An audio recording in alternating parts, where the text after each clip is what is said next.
That feeling, you know it instantly, right? You're just going about your day, maybe scrolling, maybe just looking around, and bam. It hits you. Yeah, that little voice. Are they doing better? Do they have more? Am I doing enough?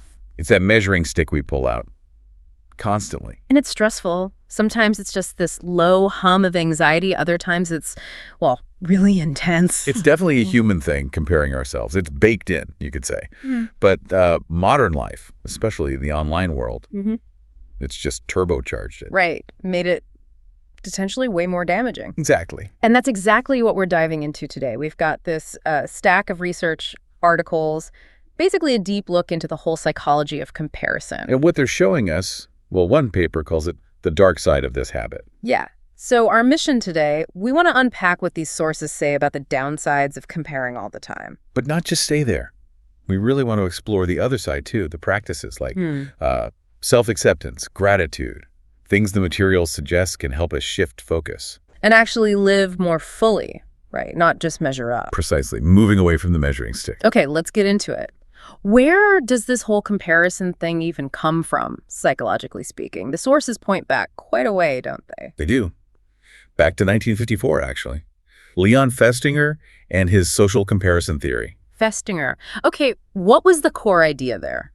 Well, the basic gist is people compare themselves to others as a way to figure out how they're doing, especially with abilities or opinions. You know, when there isn't some objective outside standard, like how do you know if you're a fast runner? You see how fast other people run. Exactly. Or if your opinion on something is, like, reasonable, you check what others think. It helps us calibrate, find our place. And that can be useful sometimes, right? The sources acknowledge that. Oh, for sure. In certain situations, it serves a purpose. Coping, maybe. Seeing how others handle tough times. Or managing feeling bad, like comparing downwards. Right. At least I'm not dealing with that kind of thing. That downward comparison can sometimes give you a temporary boost. Or looking up for inspiration, seeing someone achieve something. Yeah, upward comparison. If they did it, maybe I can too. Or you learn from them. Yeah. So comparison itself isn't inherently evil. Oh. And this seems to be the key point in the sources we looked at. It's the frequency. That's the crucial distinction. Occasional deliberate comparison versus this constant, almost automatic habit of doing it. That's where the dark side comes in. Yes. The research really digs into this hypothesis. Yeah. Frequent social comparison is linked to some pretty destructive stuff. Emotions, behaviors. Okay, tell us about study 1. They look specifically at this frequency link, didn't they? They did. They asked people how often they compare themselves across different areas. Looks, smarts, money, fitness, personality, you name it. All the usual suspects. Pretty much. And they wanted to see if the high-frequency comparers were more likely to feel bad and, well, act badly. And what did they find? What were the specific negative emotions? The findings were pretty stark. People who compared frequently, significantly more likely to report feeling envy, Makes sense. guilt, defensiveness, and regret. Okay. Envy, I get. You see what someone else has, you want it, you compare, you feel envious. What about guilt and regret? Well, maybe you regret over chances you didn't take when you see others succeeding, or guilt, perhaps even about feeling envious. It's complex. And defensiveness, like feeling attacked by the comparison. Sort of, like your self-image is under threat, so you need to protect it. Maybe you push back, justify yourself, because the comparison makes you feel, well, less than. So it affects how you interact, potentially. What about behaviors? Did it go beyond just feeling? Oh, yeah. Study 1 linked frequent comparison to actually doing certain things, like lying. Lying, how so? Well, maybe lying to make yourself look better, to cover up perceived flaws highlighted by the comparison, or even lying to protect someone else, maybe, to manage the social fallout. Wow. So a direct behavioral consequence, that's tangible. It is. And also having more unmet cravings. Unmet cravings, like what? Food? Shopping? The source doesn't specify exactly, but you could imagine, right? If you're chronically dissatisfied from comparing, maybe you look for comfort or escape elsewhere. Wow. And maybe those things don't actually satisfy, leading to more craving. A cycle of wanting but not being fulfilled. Possibly. The study also found some positive links, though maybe less strong statistically, with procrastination and blaming others. Procrastination. If you feel inadequate, it's harder to start. Could be. Or blaming others easier than looking at yourself if your self-image feels fragile because of all the comparing. Okay, so that's a heavy list. Envy, guilt, defensiveness, regret, lying, unmet cravings, maybe procrastination, blaming, all tied to just how often you compare. Right. And here's a really interesting point from the study. The frequency of comparison was a better predictor of these negative outcomes than the person's self-esteem was. Better than self-esteem, that seems counterintuitive. You'd think low self-esteem would be the main driver. You would think. And self-esteem is important for overall well-being, definitely. But for these specific destructive emotions and behaviors, the study suggests it's the ongoing act, the habit of frequent comparison, that's more powerful. So you could have okay self-esteem generally, but if you're constantly measuring yourself, You're still vulnerable because the comparison process itself, that constant judgment against others, is what seems to trigger this negativity almost regardless of your baseline self-worth. it's the process, not just the state. And the sources explain the psychology behind this, how it becomes a cycle. Yeah, they talk about how comparison forces you into a specific kind of self-view, objective self-awareness, it's called. Objective self-awareness, like seeing yourself as an object. Kind of. Like stepping outside yourself and looking back critically, using external benchmarks. How do I measure up? And that state, that objective view, makes you compare more. Exactly. The research shows a strong link. Once you start seeing yourself as something to be evaluated, your brain just naturally looks for things to compare against. And we know, generally, focusing too much on ourselves, especially critically, isn't great for mood. Right. That kind of self-focused attention is often linked to negative feelings, anxiety, sadness. So you see the loop, Comparison leads to seeing yourself objectively, which makes you compare more, which keeps you focused on yourself critically. which leads to feeling bad. And then you compare again, maybe to try and feel better, but it just keeps going. Precisely. A negative feedback loop.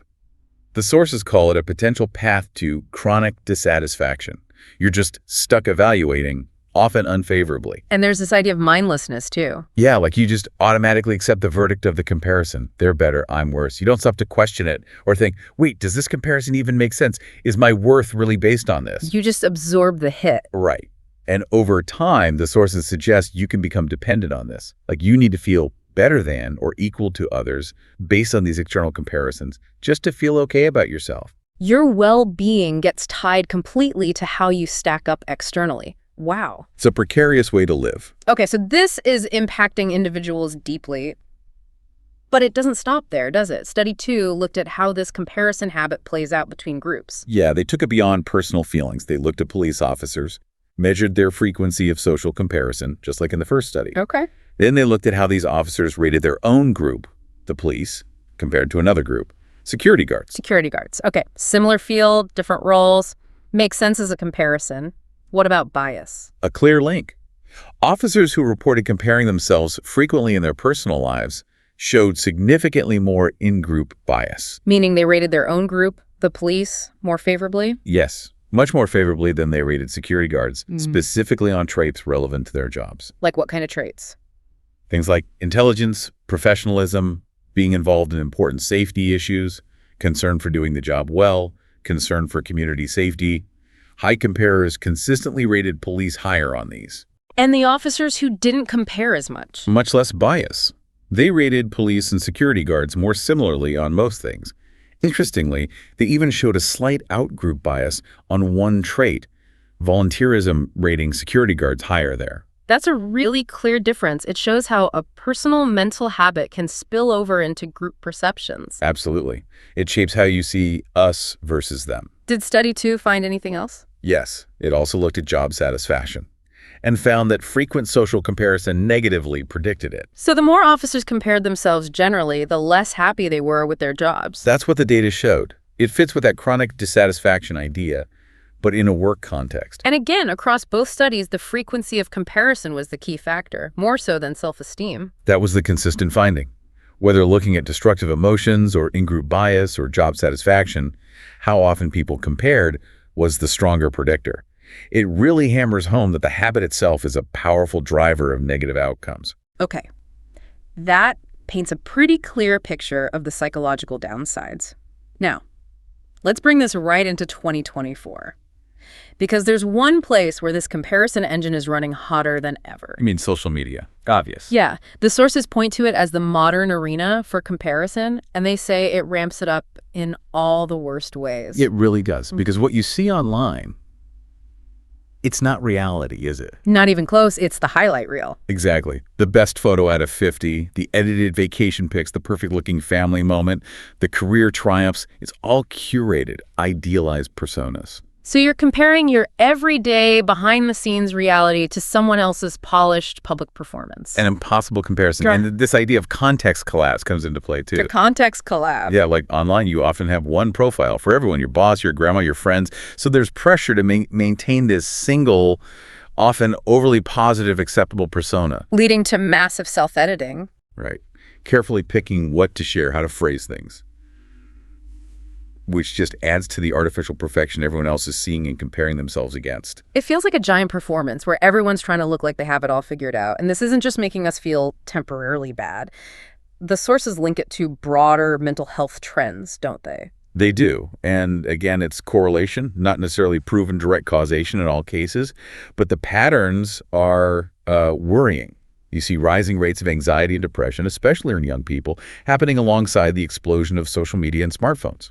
There was that study on U.S. teens. Right, grades 8 to 12, between 2010 and 2015, a period when smartphone use just skyrocketed. And during that same time, A 33% jump in teens reporting high levels of depressive symptoms, a 31% increase in suicide rates, and the source highlighted that this increase was driven almost entirely by girls. wow. And the researchers connected that timing directly to the rise of smartphones. That was their observation, yeah.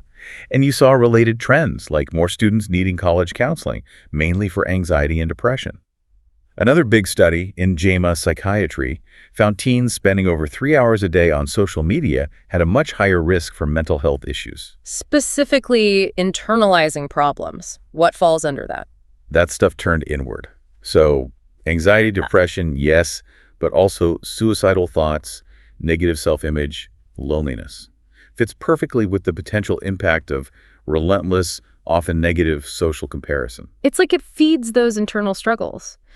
And one way it does this, according to the sources, is simply by taking time away from other things, the displacement effect. This is huge. Yeah. Think about it. Every hour you spend scrolling is an hour you're not spending on things we know are good for mental health. Like what? What's being pushed out? Well, exercise, for one. Getting enough sleep, a big one. Real face-to-face social interaction. Developing skills or talents, hobbies, community stuff. Things that actually build genuine self-esteem and connection.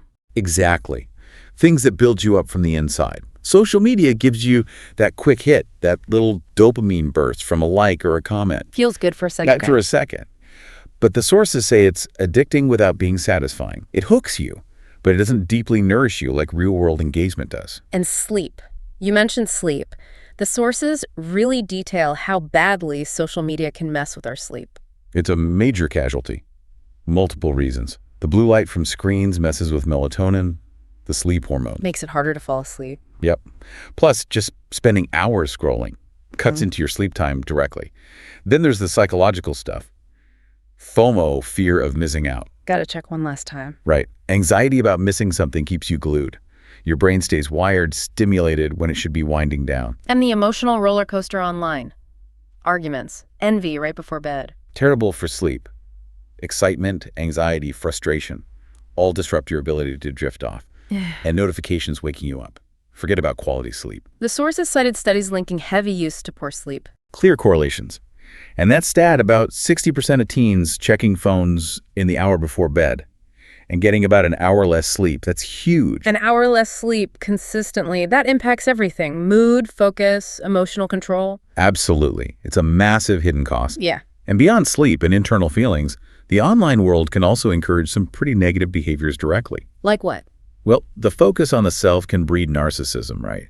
The selfie obsession, the constant self-promotion. Dishonesty is easier online, fudging the truth, creating fake personas. Bullying too, sadly. Huge problem. Anonymity makes people bolder, crueler sometimes. Privacy isn't a major concern. Who's watching? What are they doing with your data? And unfortunately, stalking, cyberstalking, it happens. It really drives home the point about needing to be careful, mindful about what you share and how you engage online. It's not a neutral space. It has real risks. And one final point on social media, those likes. We chase them, don't we? Oh, yeah. Validation. Do they actually make us happier?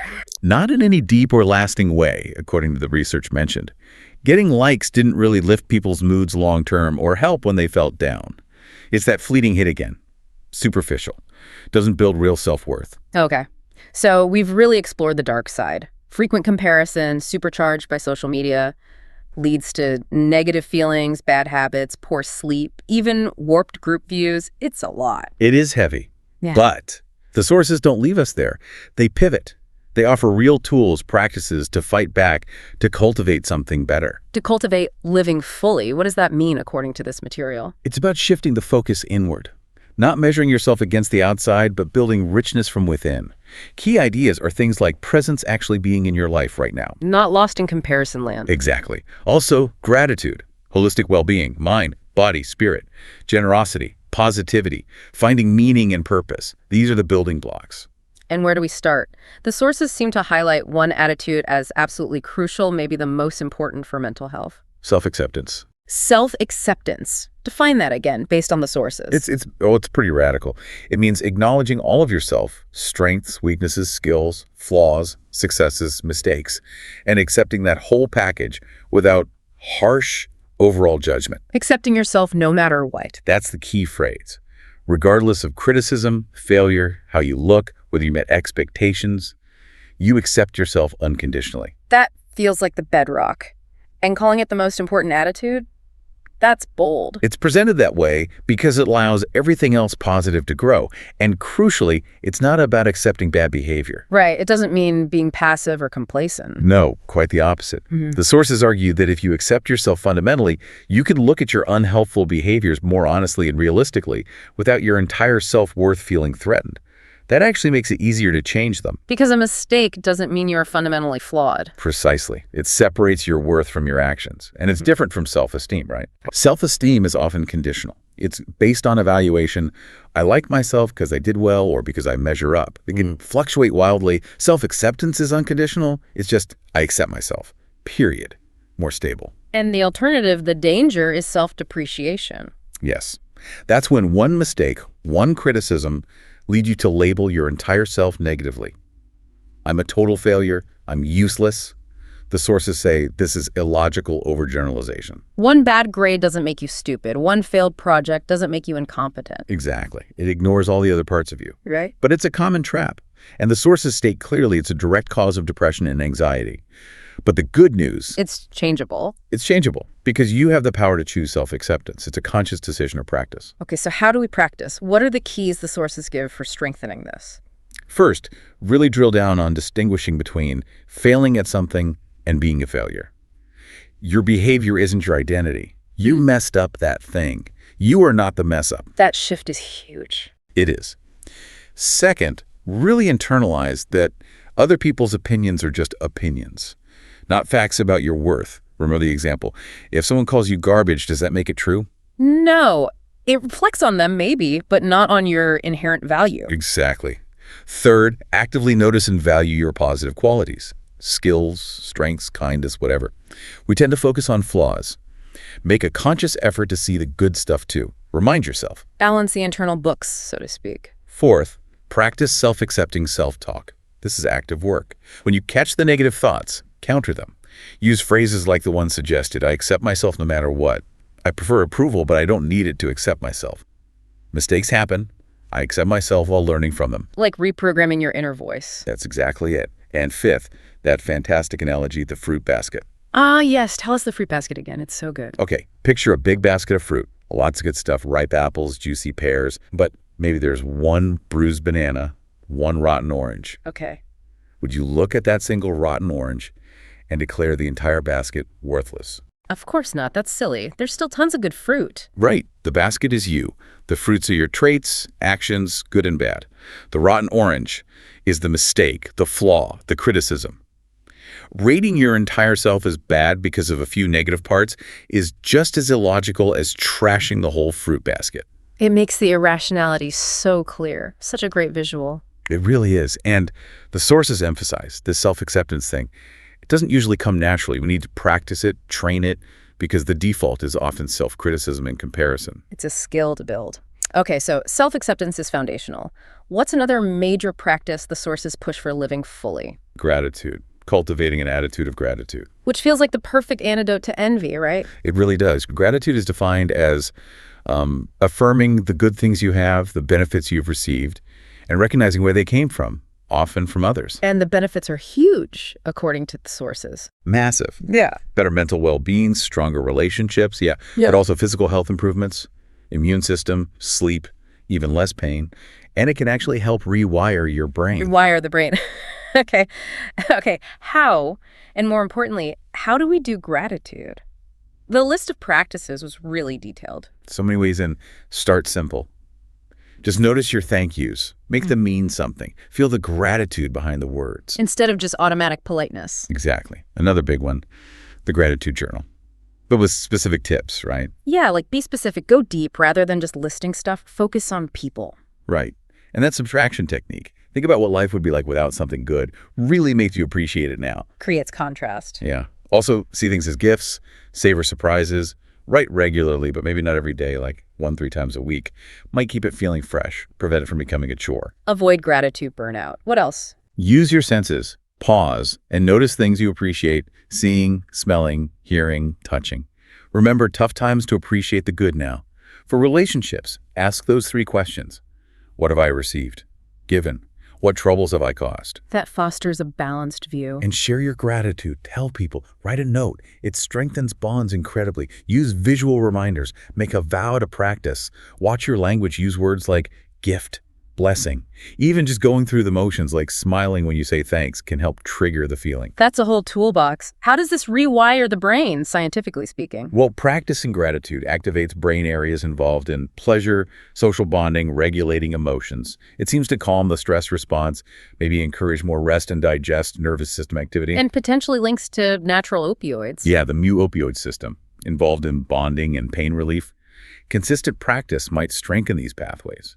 And some research even suggests structural changes in the brain, even for people with depression, building resilience over time. That's really hopeful. And for relationships, there was that find mind-bind idea. Right. Gratitude helps us find good relationships. Appreciative people are attractive. Remind us to value the ones we have and bind us closer by motivating us to invest in them. It creates an upward spiral of positivity. Like a booster shot for connection. Exactly. Expressing gratitude makes both people feel better and more connected. So self-acceptance and gratitude are the power couple here. But there were other supporting habits mentioned too. Definitely. Doing things you love, hobbies, sports reduces stress. Helping others, volunteering. Huge boost for purpose and self-esteem. Combats loneliness. Healthy friendships are vital. Absolutely critical. Belonging, support. They buffer against so much negativity, having a sense of meaning, a purpose beyond yourself. And the basics, exercise, massive mood benefits.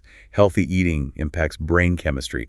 All these build internal strength. It all points inward, building resilience from the inside out, making you less reliant on external comparison. Okay, let's quickly loop back to social media. Taking a break, setting boundaries.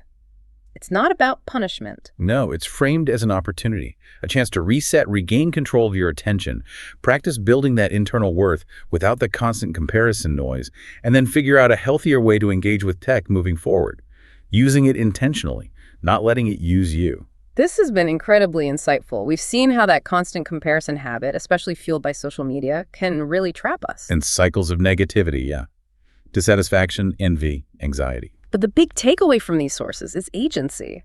We have tools. We can choose a different path. We can cultivate self-acceptance, practice gratitude, build healthier habits, actively choose to focus inward rather than outward. Because living fully ultimately isn't about winning some invisible competition. It's about what? Embracing your own reality. Your own unique, messy, wonderful reality. Finding joy and meaning right here, appreciating what you have, nurturing yourself from the inside. That creates a kind of well-being comparison can't even touch. Tending your own garden, like you said. Exactly that. So let's leave everyone with this thought. We know comparison can feel automatic, like the brain's default setting. And we know things like self-acceptance and gratitude take conscious effort. So if comparison is the default path, what's one small, deliberate step you can choose, maybe even right after listening to this, to step off that path and onto the path of acceptance or gratitude instead? Just one small, intentional choice.